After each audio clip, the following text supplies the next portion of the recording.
maghahanap ng trabaho. Kaya pag-uusapan natin dito ay malaking bagay yung papaano ka maghahanap ng trabaho at papaano mo masungkit ang matamis na oo. Oh, parang nanliligaw. Parang nanliligaw ang isang naghahanap ng trabaho. Alam po ninyo, yung mga manliligaw, kinakailangan ay putting your best foot forward, no? Sa mga manliligaw, hindi ba? Pagka kayo gustong makasungkit ng oo ng inyong nililigawan, eh may ginagawa kayong paraan para maakit ninyo ang atensyon ng inyong nililiyag. Tagalog na Tagalog yan, ha? Ang inyong nililiyag para masagot kayo ng oo. Ayan. Sa lalong madaling panahon, kung pwede. Ano, ha? Okay, kapiling din natin si Mr. Lloyd Luna, isang motivational speaker, career coach, and best-selling author of the book, Is There a Job Waiting for You? Magandang umaga sa iyo, Lloyd. Magandang umaga, Secretary, at sa lahat po nating tagapakinig. Akala ko ikaw ay artista eh. Lloyd, may pangalan ganung artista eh, no? Lloyd Luna. Kaya ikaw may kamag-anak ko, Lloyd. Taga Quezon po ako, Gumaka Quezon, so kasi karangalan ko pong maging kamag-anak kayo. Yung pangalan mo malapit na sa Lina eh, no? Ha? Lina, no? Ha? Malapit na rin. Okay. Mas mabuti, medyo light din ang ating dating sa ating mga kababayan. Para sa ganun, maengganyo natin sila talaga na makinig dito sa ating usapan. Baka meron kayong mga anak na naghahanap ng trabaho o anumang klaseng hanap buhay, o meron kayong kamag-anak, may kaibigan, may nag-graduate na anak, abay magja-job hunting na naman, abay itong pag-uusapan natin, mga tips, no? Mga tips, suggestions on how to prepare for your job hunting activity this coming few months, no? Lalo ngayong summer, ay I'm sure marami nang kakatok sa mga tanggapan, no? Naghahanap ng trabaho. Alam po ba ninyo, mga minamahal kong kapamilya, ang unemployment rate natin noong January ay umabot ng 7.4%. 7.4%. Medyo tumaas from 6.3% in October last year, no? So October last year, 6.3% ng ating labor force ay jobless. At ngayon, January, tumaas po to 7.4%. Ngayon, ano po ang aggregate? Ilan ang bilang nito? Yung sabing 7.4%. Yan pong 7.4% ay merong 2.69 million or almost 2.7 million individuals ay unemployed sa ating mga Pilipino. 2.70 million Filipinos ay unemployed, no? In January 2008, up from 2.26 million in October 2007. So, yan po ang statistics. At ang underemployment, ano po yung underemployment? Yung may trabaho na pero kulang ang kinikita, kaya naghahanap pa rin ng trabaho. Ang unemployment rate po ay umaabot ng 18.9% noong pong January of this year. 18.9%. January of this year, up slightly from 18.1% in October last year. So, yan po ang statistics natin sa underemployment. Pero ang punto po natin ngayon ay, paano ba magkaroon ng hanap buhay ang ating mga kababayan? Number 2, kung hindi kayo magninegosyo, paano naman ang paghahanap nyo sa trabaho? Ayan. Very useful itong usapan natin. Huwag po kayong bibitaw at talagang makakarinig tayo sa mga experts kung paano maghanda sa paghahanap ng trabaho. O kaya pagkikitaan. Hanap buhay. Ayan. Okay ba? President Rick, ano bang programa ng PMAP, no? Para makatulong sa mga naghahanap ng trabaho. Bigyan mo nga ng tips, ano? Yung mga employer, ano ba yung kapag meron silang hinahanap na magtatrabaho sa kanilang tanggapan, sa kanilang factory, ano ang kanilang tinitingnan sa mga nag-a-apply? At paano yung mga nag-a-apply makakita naman ng oportunidad na pupuntahang opisina o tanggapan o factory? Ayan. Yung mga employer, yung una-una nilang hinahanap sa mga potential employees nila, Oo. mga bata na magaling in terms of attitudes. Yun ang pinaka-importante, no? Attitude muna. Attitude muna in terms of cooperation, hard work, dedication. Yun ang unang-una. Pinaka-importante, attitude and then skills. Yan ba kahit anong trabaho, from janitor to messenger to manager, ay number one na tinitingnan ng employer ay yung attitude. Ano ba sa Tagalog yung attitude, Lloyd? Meron ka bang translation niyang attitude na yan? Attitude po yun po yung value system, English din eh. English din. Pero more or less ito po yung pagpapahalaga natin, yung mga bagay na pinahalagahan natin, mga Siguro ugali, yung mga pag-uugali. ano yung kanyang kabuuang pagkatao? Meron ba siyang drive? Meron ba siyang may karakter po ba siya? may ambisyon ba siya? personalidad. Meron ba siyang pagnanais na mapaunlad yung sarili niya o makatulong sa kapwa? Yun ang general definition siguro sa Tagalog ng attitude. Meron ba siyang drive sa sarili? Sa English din yun no, ha? Meron ba siyang pagkukusa? Yung meron ba siyang palo? Yun naman ang vernacular no? May palo ba yan? Meron bang drive yan? Meron bang key yan? Ano? Yun ang mga related terms sa atin pagka nag-uusap pa tayo. Pagka ini-interview nyo yung tao, ano mang yung attitude na tinitingnan mo, Rick? Can you expand a little more kung ano yung attitude? Well, sinabi niyo, Secretary, siguro yung drive, no? Yung ambisyon ng tao. Yung pagnanais niya to do a good job, to do a quality, di kalidad na trabaho. Kaya kung ang tao parang walang paki sa sarili, walang paki sa kapwa, walang dating, Correct, walang dating. parang wala, lutang lang, nako, mababa yun sa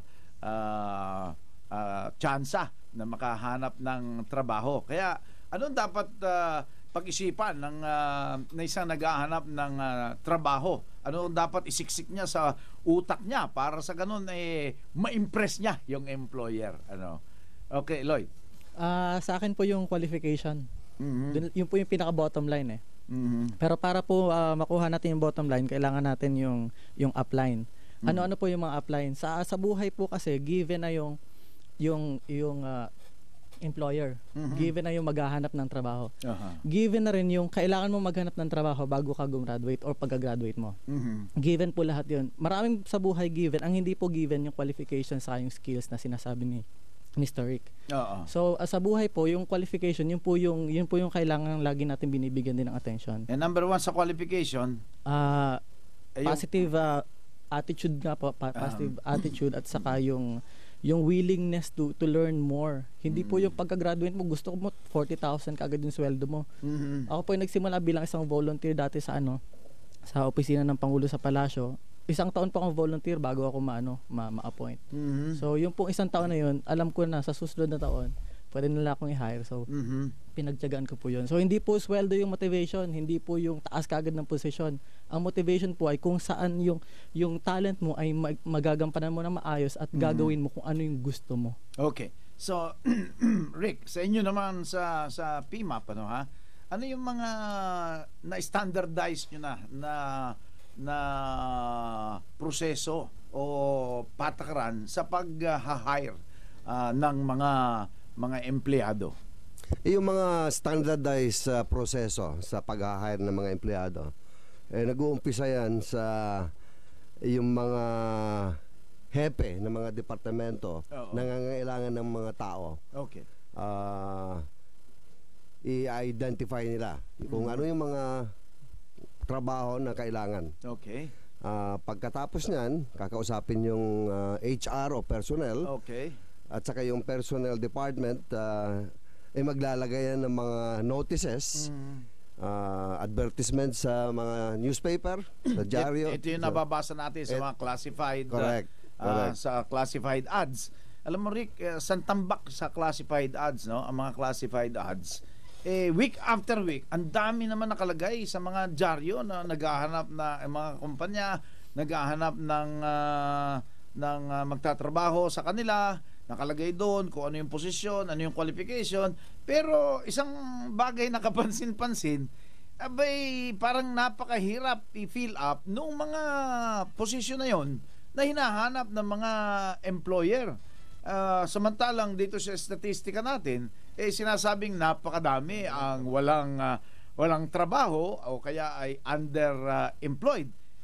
Paano natin may paliwanag ito, no? Maraming sa classified ads, maraming hinahanap na at any given time, maraming available jobs, pero hindi naman mapunuan, and yet ang daming unemployed. How do you explain this fact, Rick? Magandang katanungan yan, Secretary. Yun ang tinatawag nating job mismatch. Mismatch. May trabaho at sa available. Nakikita natin yan sa dyaryo week after week. However, marami pa ring unemployed. Okay. Why is that? I think one of the main reasons yung quality, yung kalidad ng mga graduates natin hindi nakaka-match doon sa requirements ng trabaho. Kaya nga tinatawag mismatch, job mismatch. Ano? And siguro yung educational system natin may pagkukulang ho, Secretary. Yan ang isang malaking balakid para lahat ng gustong magtrabaho makahanap ng trabaho o ng hanap buhay, ano ha? Lloyd, sa pagsasalita mo, marami ka namang mga speeches na ginagawa na all over. Ano yung nakikita niyo dahilan kung bakit aside from ito nga mismatch yung skills hindi tugma doon sa trabaho na kailangan ng mga employer? Sa akin po, doon sa libro ko po meron ako sinulat doon na isang chapter, ang title ng chapter ay Think, Learn and Work Out of the Box. Think, Learn and Work Out of the Box. Ano po yung sinasabi kong box? Totoo po yun, may kakulangan ang educational system sa atin, sa bansa. Subalit hindi po yun dahilan para hindi ka na mag-aral sa sarili mo. So ang ginawa ko po nung nasa school pa lang ako. Pero we recognize may problema doon sa educational may problema po talaga. System, ano ha? May problema po. Sangkatutak ang nag-graduate, pero ang skills naman nila at kulang. Knowledge hindi tugma o kulang o kaya hindi tugma doon sa pangangailangan ng ating ekonomiya. Hindi kaya tugma sa pangangailangan ng service sector, ng industry at saka ng agriculture. Baka marami pa tayong redundant courses, no, na wala namang patutunguhan, and yet patuloy na nagka-graduate, gumagraduate do sa mga courses. Kaya po para sa akin, Secretary, personal na responsibility po yun eh. Yung hindi lang po yung iniaasa natin yung buong buhay natin dun sa educational system natin. And yet, malaking bagay kung ma-retool mo, maayos mo yung educational system natin. But be that as it may, kung kulang man yan, may depekto yan, hindi sufisyente yung ating programa sa edukasyon para may handa ang lahat ng graduates for employment or for livelihood, kinakailangan naman may sariling palo din yung tao. Kung alam niyang kulang, ay didagdagan niya. Ano? Individual responsibility, sagot ko yan. Ano? In the meantime, di-discuss, tutunguhin pa rin natin yan, no? Hindi natin bibitawan yung mismatch na yan at anong dapat gawin natin as individuals, no, and as institutions, as employers, as government. Didiscusin natin yan. In the meantime, meron karagdagang 20,000 trabaho sa Vancouver, Canada. Bibigay sa atin ang detalye nito ni kapamilyang Rod Dizon.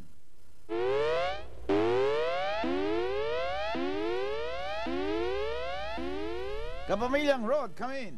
Sa kapamilyang Joey, magandang balita na pag-uusapan niyo yung trabaho para sa mga walang trabaho at mga Pinoy skilled workers na nais magtrabaho ng Vancouver, Canada. Inihayag ngayon ni Consul General Ruth Morales Prado na planchado na ang kasunduan para sa dagdag. Ito'y karagdagang 20,000 mga job opportunities sa British Columbia, Vancouver, Canada, at minamadali ito ngayon para sa mabilisang deployment.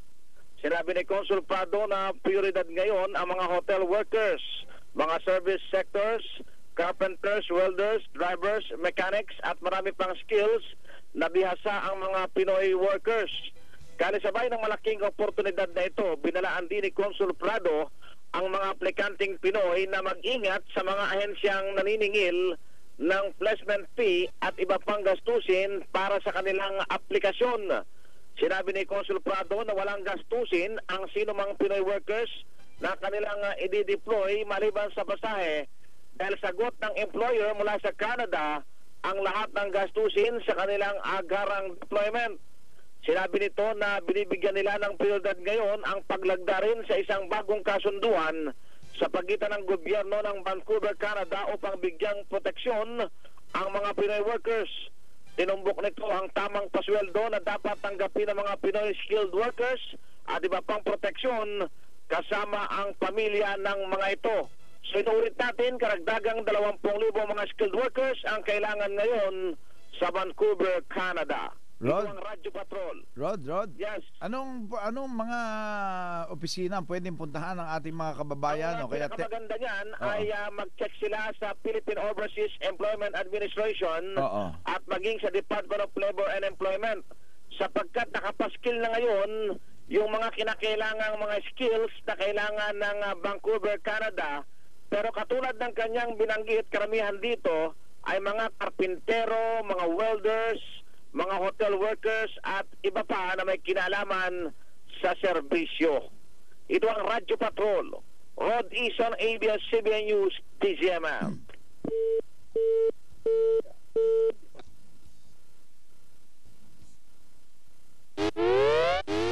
Basta't may nangyari, nakareport agad sa DZMM Radyo Patrol sa Instreta.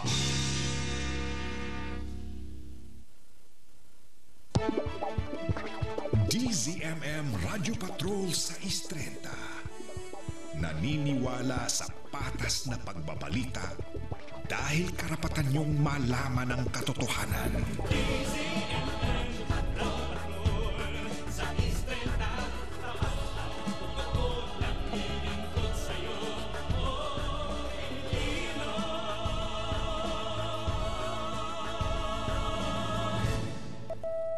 ang oras po alas 8:02 ng umaga.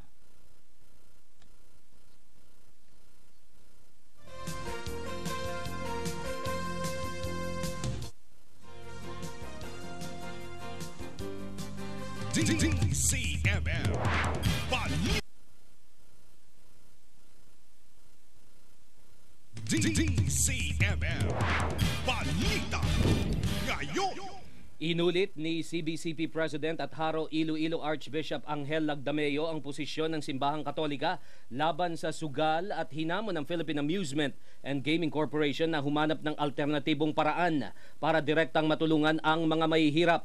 Kasunod na rin ito ng anunsyo ng PAGCOR tungkol sa pagtatayo ng multibilyong dolyar at Las Vegas-style Gaming and Entertainment Center sa Manila Bay. Binigyan diin ni Lagdameo na hindi sila ganap na tutol sa bagong nayong Pilipino Manila Bay Integrated City kundi sa elemento lamang ng gambling sa Balaking Tourism Complex. Sinasabing makakapagpasok ang nasabing proyekto ng 15 bilyong dolyar na investment mula sa mga partner nito, casino operators at tourism firms mula sa Japan, Malaysia at British Virgin Islands. Bukod sa makakalikha ito